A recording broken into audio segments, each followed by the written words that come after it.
એમાં કનૈયાએ એક દિવસ એલાન કર્યું, આવતીકાલે બધાય આવો ને, તમારા ઘરેથી બધાય જુદી જુદી વાનગીઓ બનાવતા આવજો. મધુમંગલ ગયા ઘરે. ઘરે જઈને એની માને કીધું, બધાએ પોતપોતાની રીતે અલગ અલગ વાનગીઓ લઈ આવશે, માં મને કંઈક આપો.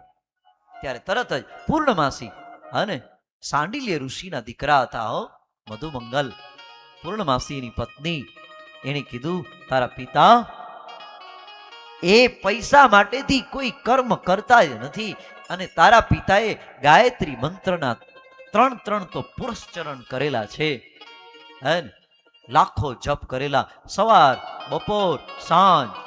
બસ કઈ ફળ હોય, થોડું દૂધ હોય, એ લઈ લઈ આપણા ઘરમાં બેટા કઈ નથી કનૈયાન માટે, શું કરવું? અને યશોદામાએ એલાન કર્યું હતું, મધુમંગલને અમારા ઘરે જ જમવાનું છે. બાળક હોય ને તેને જમવાનો વાંધો નહીં, એટલે એના ઘરે જ જમતા હતા મધુમંગલ. તો કનૈયાની ભેગા જ જમે, કનૈયાની સાથે જ જમે હો. એટલે કીધું, ખૂણામાં ખાટી છાશ પડી છે, એની મટકી પડી, એ લઈ જા. છાશ લઈ જાય. બધા બપોર થયો ને, કોઈ કે અરે કનૈયા, મારા માટે તો મારી બાએ તારા માટે શક્કરપારા બનાવ્યા, કોઈ કે જલેબી બને, કોઈ કે મેસુ બને, કોઈ કે મોહનથાળ બને, કોઈ કે ચૂરમાના લાડુ બને, કોઈ કે થેપલા બનાવ્યા, કોઈ કે પરોઠા બનાવ્યા, કોઈ કે પૂરી બનાવી. અલગ અલગ બધા આવી આવી અને કનૈયાને આપે હો.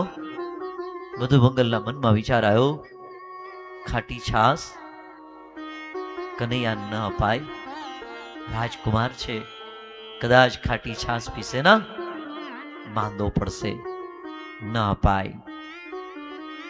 ઝાડની પાછળ સંતાઈ, એને એમ થયું કે હું જ પી જાઉં, એટલે કનૈયાને ખાટી છાશ પીવી ન. કનૈયો મને પૂછશે તો ખરો જ. અને ત્યાં જ્યાં મોઢા ઉપર મટકી માંડીને, ત્યાં તો કનૈયાનો પ્રેમ છે ને બાપ. કનૈયાનું ધ્યાન પડ્યું, એ મધુમંગલ, મધુમંગલ ઉભો રે, ઉભો રે, પૂર્ણમાસીએ મારા માટે છાશ મોકલી, બધી પી જામાં, મને દે, મને દે. દોટ મૂકી છે કનૈયાએ. અને જ્યાં ઝડપથી પીવા ગયા મધુમંગલ, ત્યાં તો એના મોઢામાંથી રગેડા નીકળવા માંડ્યા હો.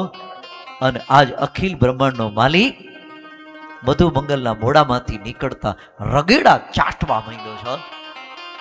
ચાટતા ચાટતા શું કે ખબર, તારા ઘરની કોઈ પણ વસ્તુ ખાવ ને મારા પાપ વયા જાય, તારા માતા પિતા એટલા પવિત્ર છે હો. આહા, શું કનૈયો એનો